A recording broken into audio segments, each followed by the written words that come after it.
The Magical Green Bite, Chapter 1, The Stubborn Little Fork.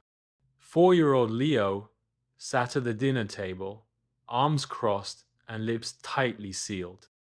In front of him was a colorful plate of food-sweet carrots, crunchy broccoli, and a cheerful pile of green peas that looked like tiny marbles.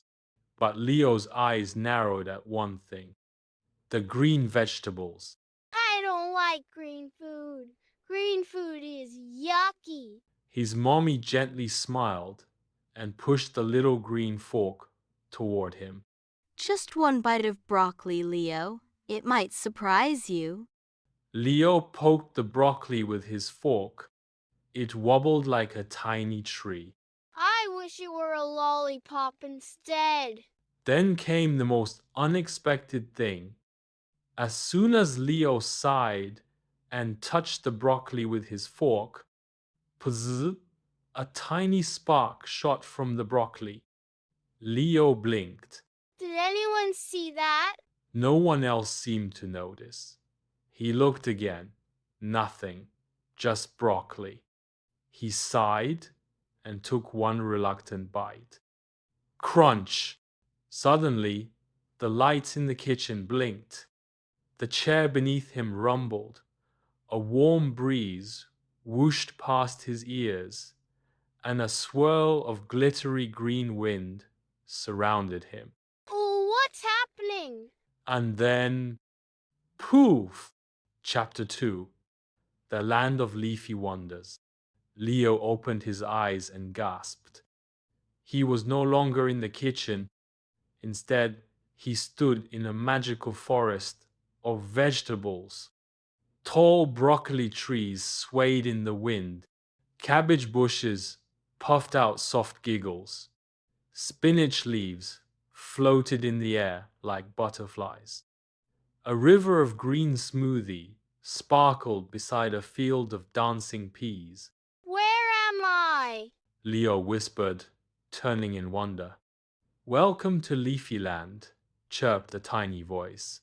Leo looked down and saw a smiling green pea wearing a little leaf hat. I'm Captain Peabody, leader of the Veggie Scouts. Veggie Scouts? Leo asked, rubbing his eyes. Yes, we're the protectors of health, happiness, and energy. Peabody saluted proudly. And only those who take a magical green bite can enter our world. Leo's jaw dropped. You mean that bite of broccoli brought me here? Exactly. You unlocked the magic hidden inside green vegetables. Leo looked around, amazed. Maybe green food wasn't just for rabbits and grown-ups, after all. Chapter 3, The Missing Glow. Just then, the sky darkened slightly. Peabody frowned. Oh no, the great veggie crystal is losing its glow. The what? Leo asked. Peabody pointed to the tallest mountain in the distance. At the very top sat a glowing green crystal the size of a pumpkin, but its light flickered like a dying flashlight. If the crystal goes out, our world will wilt. The spinach will sag, the broccoli trees will shrivel, and all the magic gone. That sounds awful. What do we do? We need someone brave, someone kind, and someone who just took their first bite of broccoli. Leo's eyes widened. That's me. That's me. Peabody saluted again. Leo, would you help us restore the magic? Leo stood tall. Well, as tall as a 4-year-old could. Let's do it. Chapter 4, Trials of the Tummy Forest. Peabody led Leo on a winding path through the tummy forest, where every plant grew something healthy. First, they came upon the kale caves. It was dark, twisty, and full of crunchy sounds.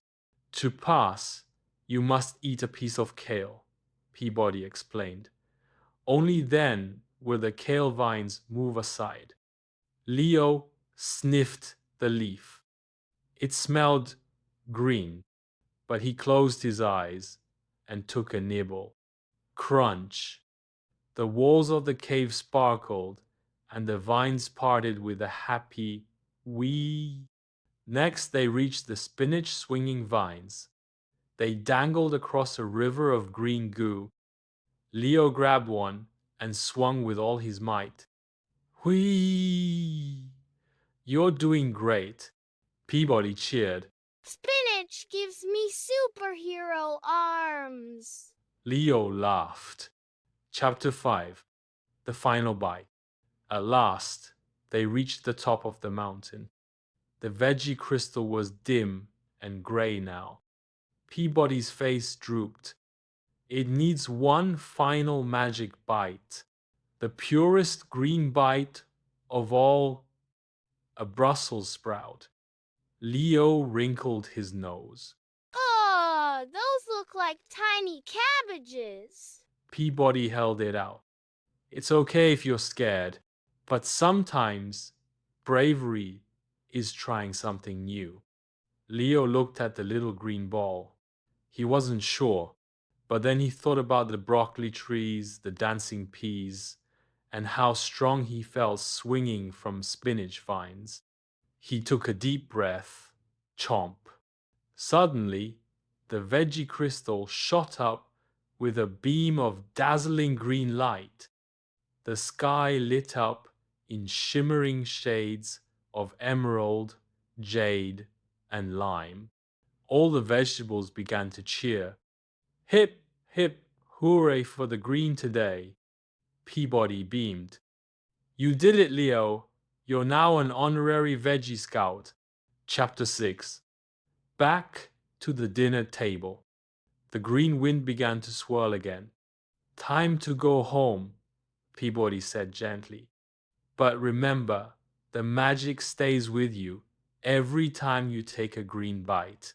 With a swirl of wind and a poof, Leo blinked and found himself back at the dinner table. Mommy looked over. Leo, you okay? Leo stared at his plate. The broccoli sat quietly. The peas twinkled. The carrots waited. I'm great. I think I'd like another bite of broccoli. Really? Mommy looked surprised, but smiled. Leo nodded proudly.